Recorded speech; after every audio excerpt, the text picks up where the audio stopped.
ഭാര്യ എന്നെ അനുസരിച്ച് ഞാൻ പറയുന്നത് മാത്രം കേട്ട് അടങ്ങി ഒതുങ്ങി ഒരു അടിമയെ പോലെ ജീവിക്കണമെന്നും തനിക്കാണ് ആധിപത്യമെന്നു കാണിക്കാൻ അവളെ വരച്ച വരയെ നിർത്തി പൗരുഷം കാണിക്കുന്ന ചില ഭർത്താക്കന്മാരുണ്ട്. മാനങ്ങളെല്ലാം തന്റേതാകണമെന്നും തന്നെ ഭയഭക്തി ബഹുമാനത്തോടെ കാണുന്നവളായിരിക്കണം തന്റെ ഭാര്യയെന്നും ആഗ്രഹിക്കുകയും അതിനുവേണ്ടി അവളോട് വേണ്ടാത്തതിനും വേണ്ടതിനും ദേഷ്യപ്പെടുകയും വഴക്കു പറയുകയും ചെയ്യുന്ന ചില ഭർത്താക്കന്മാർ.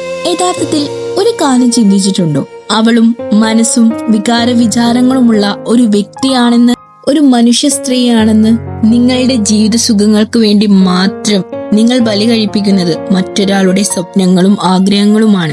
ദാമ്പത്യം എന്നത് ഒരാൾ മറ്റൊരാളുടെ മേലിൽ ആധിപത്യം സ്ഥാപിക്കുന്നതല്ല, മറിച്ച് ആ രണ്ട് വ്യക്തികൾ അവരുടെ ഇഷ്ടാനിഷ്ടങ്ങൾ മനസ്സിലാക്കി സുഖദുഃഖങ്ങളിൽ ഒരുമിച്ച് ഒരു സുഹൃത്തുക്കളായി മാറലാണ്.